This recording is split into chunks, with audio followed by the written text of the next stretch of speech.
Sí, los indicadores técnicos, ya sea este o cualquier otro, lo que hacen es replicar o indicarnos lo que pasó en el pasado con el precio, ¿no? El indicador o el oscilador sigue al precio, ¿sí?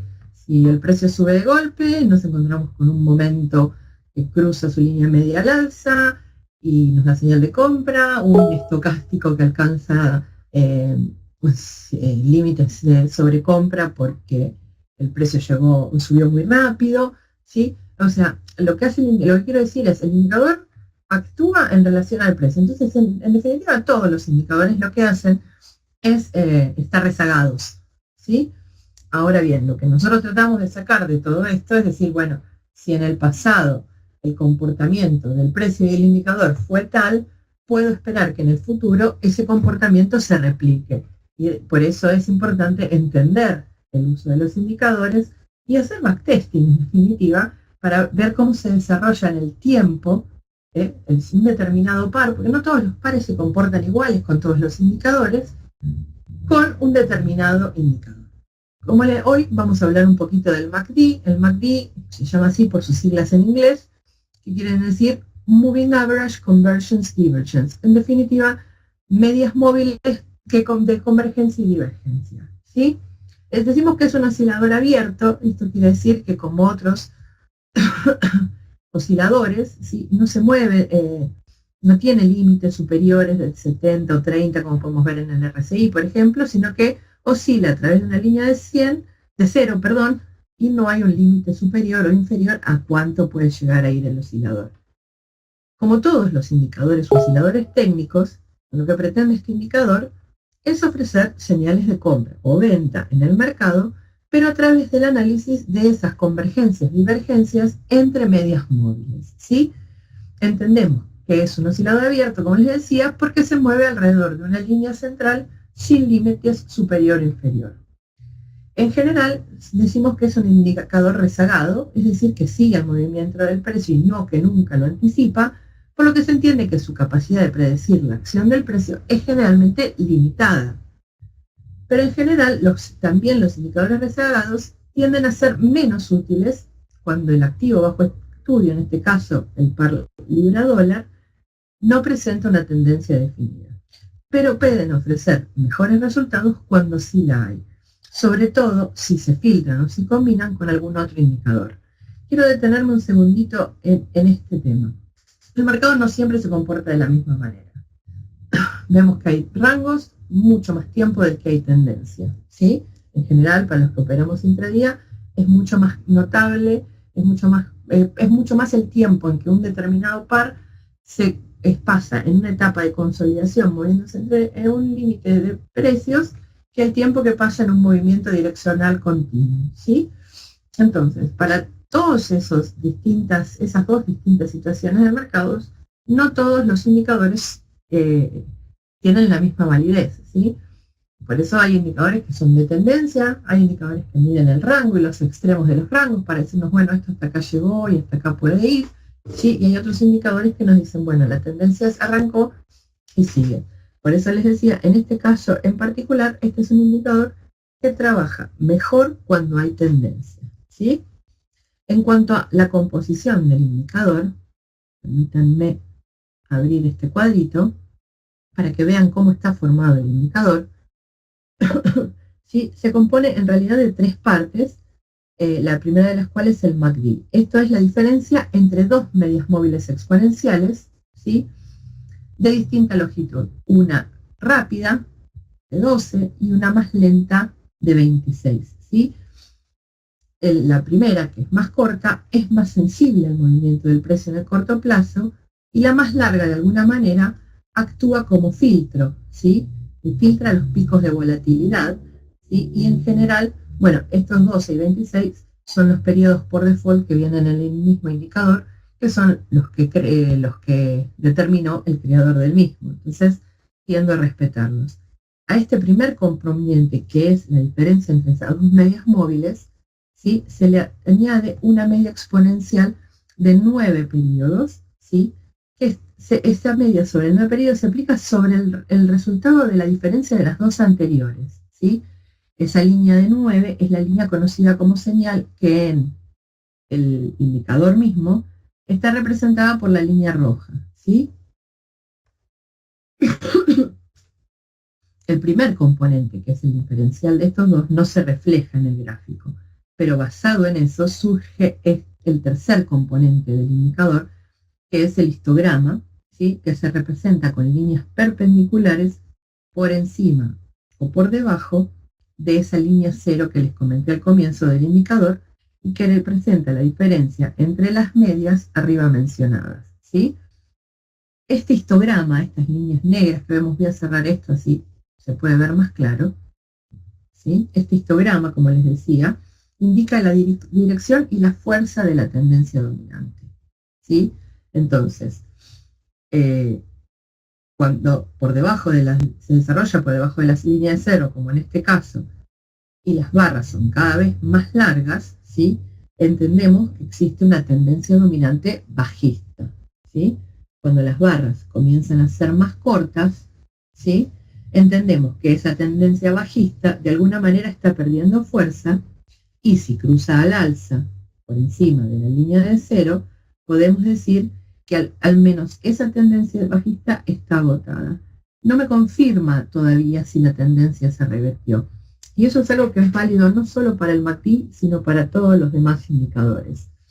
Tengan en cuenta que cuando un determinado indicador gira alrededor de una línea central, ¿sí? Lo más coherente para hacer es establecer una zona de exclusión, ¿sí?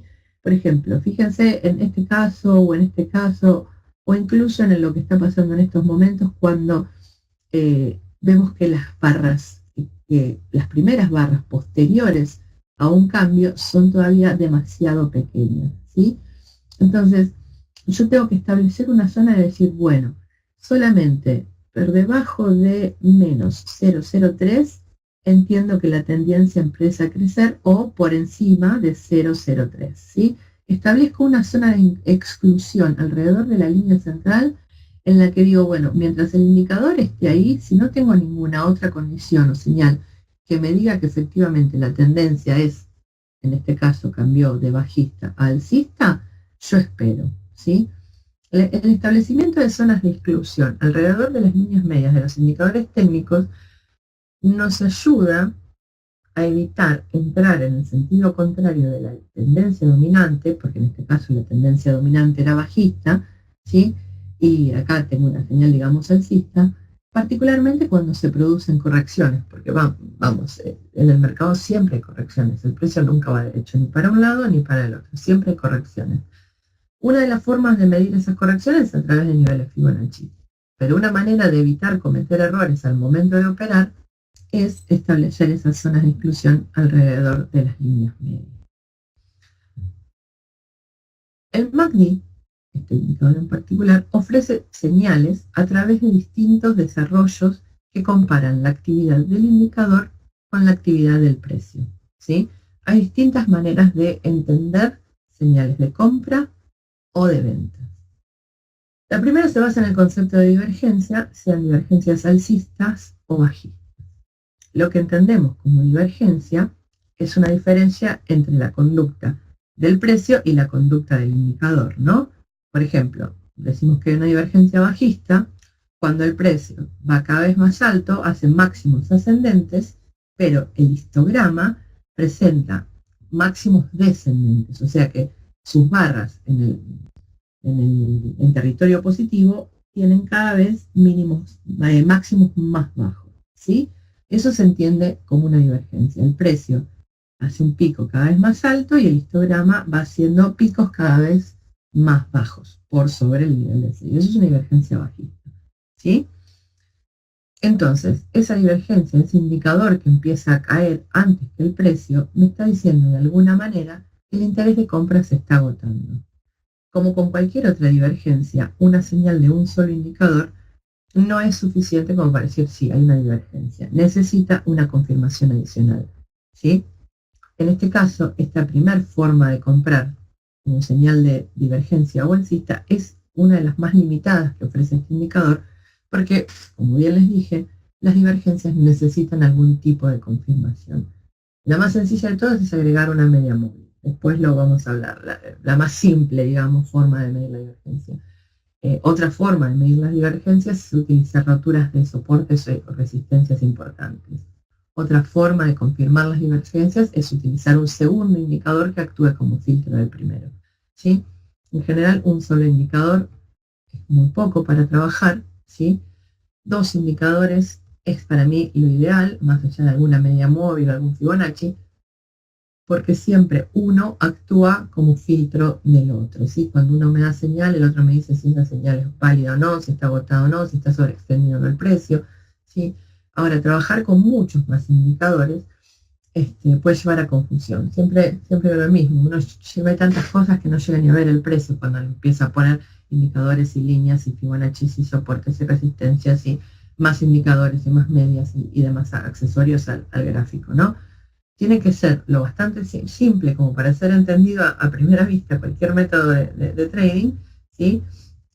Pero no tan complejo, ¿sí? Como para que nunca tenga una señal realmente válida, porque para que se alineen 6 indicadores, que los 6 me estén dando señal de compra en el mismo momento, bueno, yo creo que eso debe pasar una vez por año, en promedio, ¿ok? Otra forma de medir o de entender las señales de este indicador es cuando el histograma cruza la línea de señal. Eso quiere decir, esta es una de las más comunes que ofrece este oscilador y se produce cuando las linitas negras, ¿sí? El histograma cruza por debajo o por encima de la línea de señal. Si ambos se encuentran, a ver, por ejemplo, en este caso, por encima, ¿sí?, de la línea de cero, ¿sí? Cuando el histograma cruza por debajo de la línea roja, que es la línea de señal, se entiende como una señal de venta, ¿sí?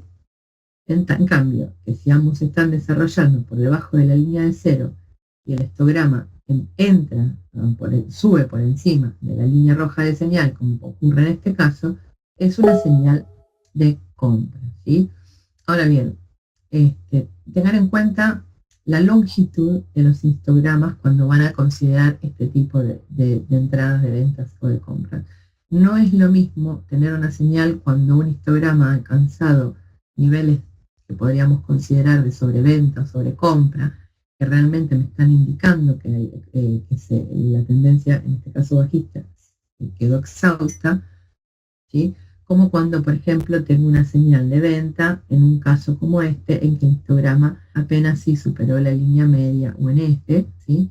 Y las barras nunca alcanzaron niveles extremos. En general, este tipo de señales, cuando las barras del histograma son más largas, es mucho más fuerte que las señales que se ven cuando el histograma está más cerca de cero. No quiero decir que este segundo caso sea menos válido, solamente es que en general las señales tienden a rendir menos, ¿sí? Porque realmente lo que me están diciendo, estas barritas que no llegan a formar una nubecita como esta, ¿no? No llegan a ser muchas y continuas y alcanzar máximos, lo que me están diciendo es que en realidad esto es un movimiento alcista, no para nada una tendencia, no se desarrolló una tendencia, no se extendió en el plazo, ¿sí?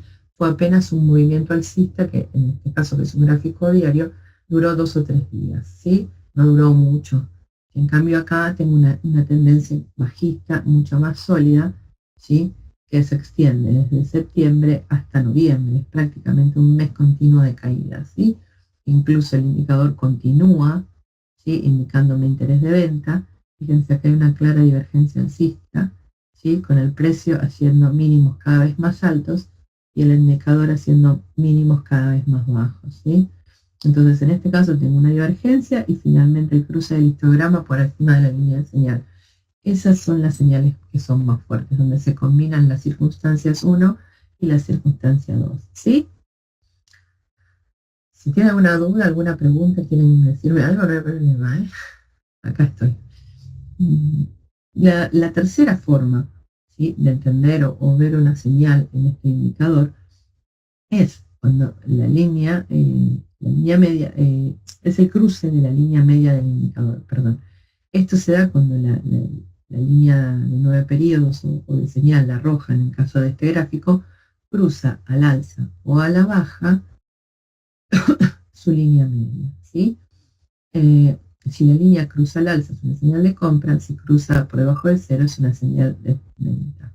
En definitiva, y como se dijo anteriormente, el MACD lo que mide es la fortaleza y la dirección de la tendencia dominante.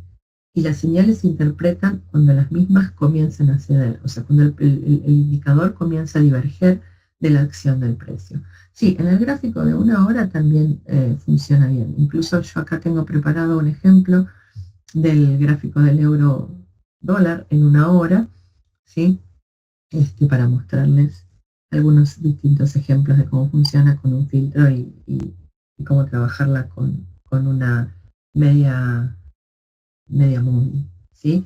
Lo que sí es que este indicador, por ejemplo, en lo que respecta a mi experiencia y a mi estudio, o sea, del mismo, eh, en general me gusta más cómo trabaja con las divisas europeas. No me gusta con el euro, con el franco suizo e incluso con la libra. Con esas tres, las señales tienden a ser más eficaces. No me da tan buen resultado si lo aplico a los cruces del yen, por ejemplo, ¿sí? Lo que no quiere decir que ustedes no los prueben. Pruébenlo, inténtenlo, fíjense cómo funciona, pero por supuesto no en real. Y otra cosa que es importante remarcar es que como todos en este mundo del Forex vivimos en distintos puntos del mundo, trabajamos con distintos gráficos, brokers, gráficos y brokers que cierran a distintas horas del día, ¿no? Dependiendo de si están basados en Asia, en América o en Europa. ¿Sí? A veces hay divergencia en las velas de 4 horas o día, ¿sí? No en las de una hora. Por eso a veces conviene aplicar los sistemas en una hora, porque en los gráficos de una hora, las velas son todas iguales. Una hora es una hora acá, en la China o en Estados Unidos, en tanto que un día no es lo mismo acá que en Japón o en Australia. ¿Se entiende lo que quiero decir? Las velas son diferentes, las velas de 4 horas son distintas, el gráfico de 4 horas termina siendo distinto, el de día pasa lo mismo, hay otro horario de apertura, hay otro horario de cierre, hay mucha gente que seguía por el horario GMT, hay otra que sin embargo seguía por horarios locales, ¿sí? Tengan eso en cuenta no solo para este webinar y para este indicador, sino para todo lo que aprendan con respecto al Forex, que un sistema que le puede dar resultado a otro, aplicándolo en un determinado gráfico de tiempo, no siempre es válido para todo. Por eso es importante que no importa lo que escuchen, lean y aprendan, lo más importante de todo es que lo testen personalmente, ¿sí? Eso es lo más importante, más allá de cualquier indicador que usen. Volviendo al tema, como con todo indicador o oscilador técnico, es posible reemplazar las medidas estándares que les pasé al principio, ese 26, 12, 9, por distintos valores, ¿sí? Y como siempre les digo si reemplazamos las medias con valores más pequeños, cuanto más pequeñas son las medias que usemos, lo más probable es que tengamos más señales, ¿sí? Aunque posiblemente también más señales falsas, ¿sí? Mayor cantidad de señal, mayor cantidad de error. Con medias que en general o en promedio son un poquito más largas, las señales capaz son menos, ¿sí? Pero tienden a ser más efectivas y más útiles para predecir los movimientos del mercado. Henry me dice, ¿podría demostrar cómo funciona su sistema con el MACD con ejemplo? Sí, ahora lo vamos a ver. Quería terminar con el tema.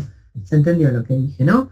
Medias más cortas, tengo más señales. Medias más largas, tengo menos señales. Si tengo más señales, tengo más posibilidades de error. Cuanto más corto ponga yo en un periodo de tiempo en un indicador, probablemente tenga muchas más señales intradía, pero las mismas probablemente sean mucho menos efectivas.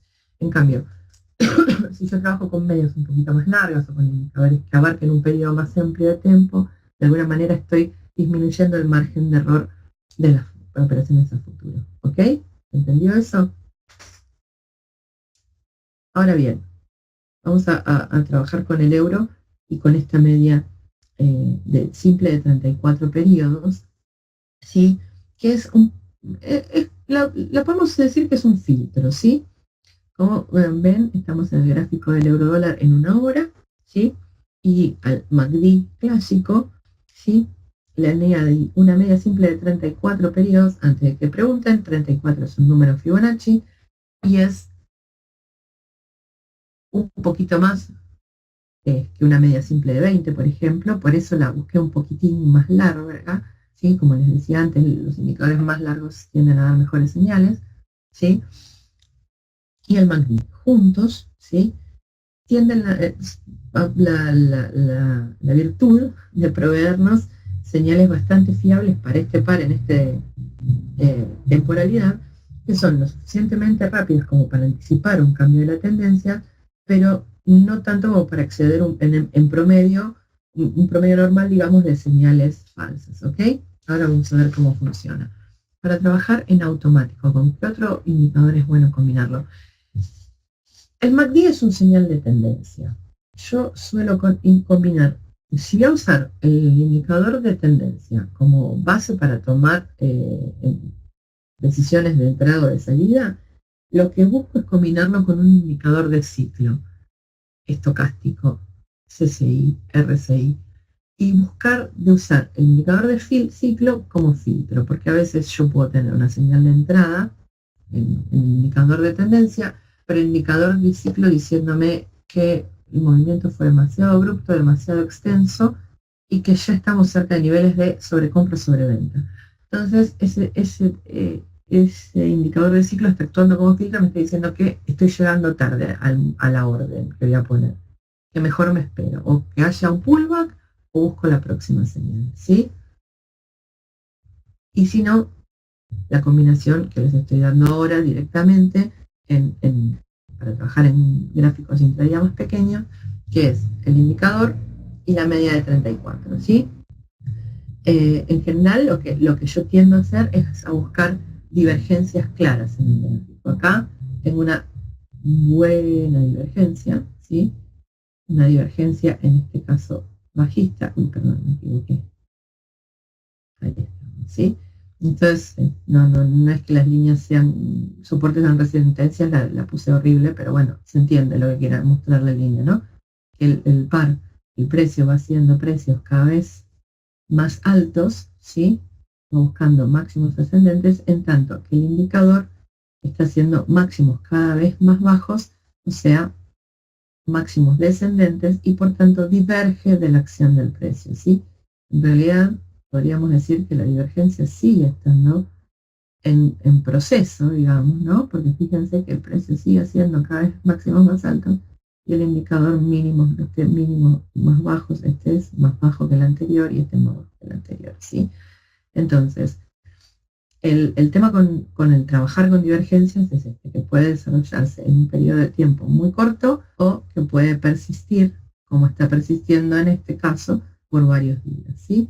Pero lo que es una primera señal, siempre una divergencia es una primera señal de agotamiento de tendencia. Hace falta un extra para confirmar la señal de que esta tendencia se agotó y el par puede revertirse. O puede que después de un periodo de consolidación la tendencia alcista resuma. Pero esta divergencia entre el precio y el indicador es una primera advertencia, ¿sí? Nunca es una señal para operar, pero sí es una primera advertencia. Entonces, lo primero que debe esperarse cuando se está desarrollando una divergencia, pongamos como en este caso bajista, es una apertura de la vela por debajo de la media simple de 34, ¿sí? Acá puse este caso precisamente por esta situación. Acá abre una vela por debajo de la media, ¿sí? Esta primera vela verde chiquitita, ¿la ven?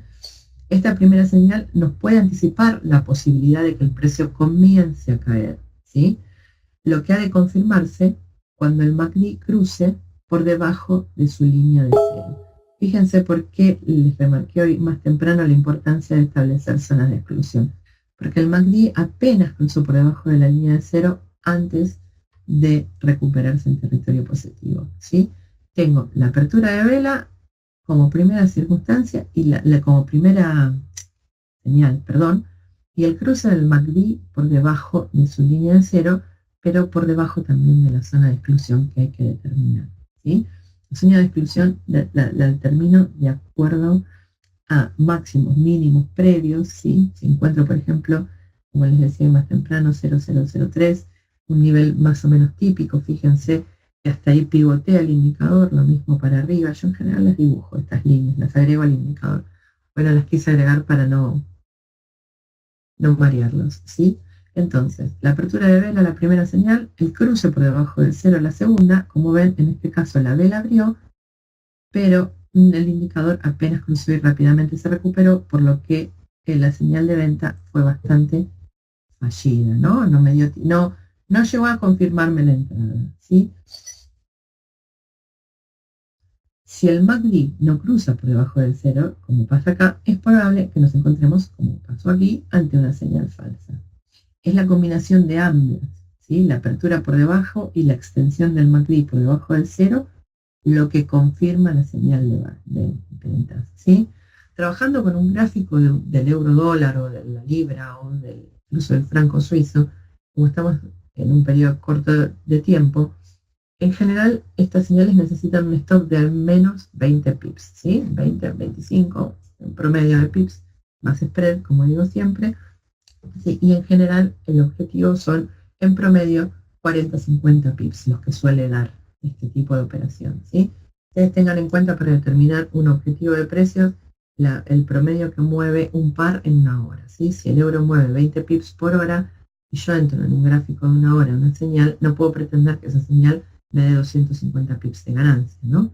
Si es una señal que estoy tomando en un gráfico donde el promedio son 20 pips, lo mucho que puedo esperar son 40-50, ¿sí? Si trabajo en un gráfico de día, el promedio es de 100 pips, ahí sí puedo decir, bueno, voy a entrar en esta operación por 150-200 pips, ¿sí? Pero no puedo pretender desvincular el gráfico con el que trabajo con mi objetivo de precios ni con mi stop loss, ¿sí? Dentro del gráfico de día y voy a buscar un objetivo de 200 pips y sé que el par se mueve 100 por día, no le puedo poner un stop de 20. Te voy a poner un stop de 100, ¿sí? ¿Entienden lo que digo, no? Otro dato clave que surge de la observación y que podría mejorar la calidad de la señal es la pendiente de la media móvil, ¿sí? Para mí las pendientes de las medias móviles son incluso más importantes que los cruces del precio de la media móvil, ¿sí? ¿Por qué? Porque cuando la media móvil, cualquier media móvil, tiene una fuerte inclinación alcista, lo que está diciéndome esta media móvil es que hay mucho interés de compra, ¿sí? Cuando la media móvil se pone horizontal, como en este caso, ¿sí? Que no ni sube ni baja, ni va ni viene, lo que me está diciendo es que estamos consolidando y que los compradores en este caso están cansados, pero bajo ninguna circunstancia me está diciendo que los vendedores están surgiendo, ¿sí? No me dice que hay interés de venta. Cuando está horizontal me dice que, bueno, la tendencia previa alcanzó un tope, ahora es la lucha entre los compradores y los vendedores, a ver quién la gana, ¿sí? Y falta poquito. Hola, hasta lo Octavio. Faltan unos poquitos minutos para que terminemos, lamentablemente, pero creo que queda grabada. Vamos a preguntarle a Vicky a ver si nos puede contestar. Como les decía, cuando la media gana tendencia alcista, lo que me está diciendo es que vuelve otra vez los bulls. Pero acá, lo que me está diciendo esta media, ¿sí? En este gráfico, ahí está, muchas gracias Vicky por confirmarlo, es que la tendencia está agotada, ¿sí? Al alza están los compradores agotados, aunque sigan empujando todos los días un par de pies al alza. Están agotados, pero eso no quiere decir que los vendedores ya están afilados, preparados para entrar al mercado. Solamente me está diciendo que están cansados los compradores. Y ahora estamos en un periodo de consolidación a la espera de lo que puede llegar a pasar, ¿sí? Entonces, como les decía, para mí la pendiente de la media móvil es clave. Si yo entro en compra, ¿no? Y pongamos un ejemplo, ¿no? Cruza acá el indicador de rojo, cruza por encima de la media y la vela abre por encima de la media móvil, eso es una buena señal de compra, ¿sí? Yo compré, pasó esta primera vela que, 80 pips, y de repente me encuentro con que el precio sigue avanzando y con que la media tiene una fuerte inclinación alcista, ¿sí? Entonces en ese caso yo puedo correr mi stop y seguir en la operación, ¿sí? Porque en tanto la media siga estando alcista por debajo del precio, yo tengo claro que el movimiento va a continuar, ¿sí? Entonces, el stop lo puedo poner siempre, lo puedo correr en proporción siempre una X cantidad de pips por debajo de la media. Cuando el precio cae tantos pips por debajo de la media, cierro mi operación. Otra mejora, que se le puede aplicar al sistema permítanme un segundito, ¿sí? Que es extender la media móvil por 5 periodos, ¿sí? En el caso en particular acá del euro, perdón, acá, por 5 periodos. Esto es algo relativo. Como ven, fíjense la media móvil cómo se extendió, ¿sí? Para darme el lugar estimado de donde debería estar durante las próximas 5 velas, ¿sí? Perdón, hay una pregunta. ¿Sería el cruce de la barra con la línea roja del MACD, pero hacer una entrada porque ahí la divergencia falló? Sí, en realidad no terminó de fallar la divergencia. La divergencia está presente, está presente, y como les decía, por ejemplo, en el caso de esta divergencia, hay un caso que es la divergencia y otro la señal de compra anterior. En el caso de la divergencia, primero que la divergencia te está corriendo. Lo que yo decía es que la forma de entrar es esperar la apertura de vela y que el MACD por debajo de la media y que el MACD cruce por debajo del cero.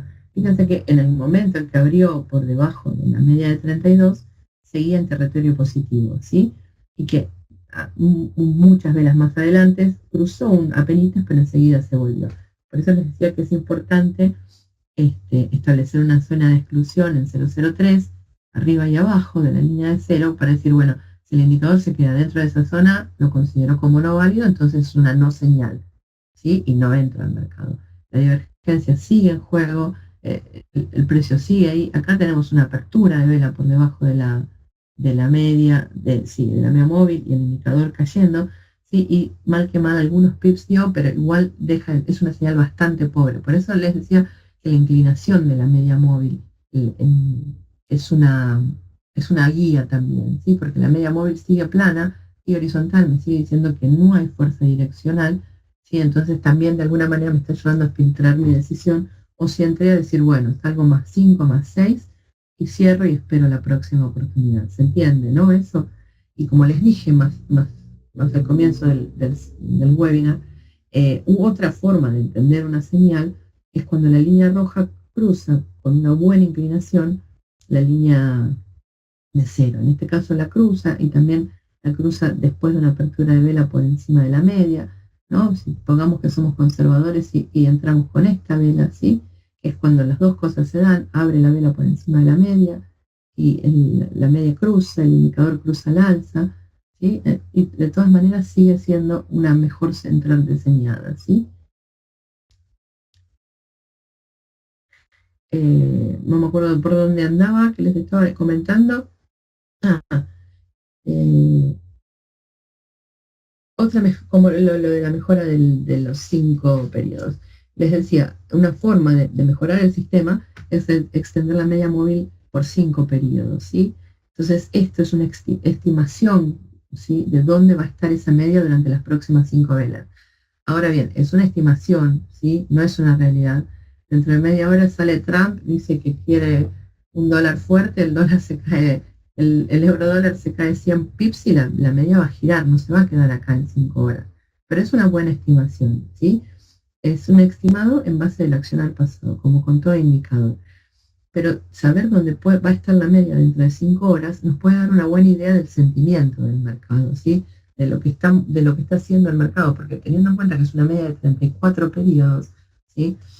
Extenderla por 5 me está promediando lo que pasó en las últimas 34 horas, ¿sí? O sea, día y medio. Si la extensión se mantuviera una inclinación, podemos seguir dentro de una operación, pero como en este caso la media no tiene fuerza y se está planta, lo que me está diciendo es que no hay fuerza direccional y por ende o tomo ganancias o si estoy dentro del mercado o espero una próxima operación, ¿sí?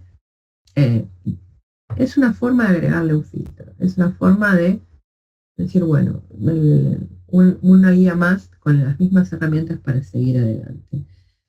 Como les comenté hace un rato, esta estrategia fue probada con el clásico 12-26-9,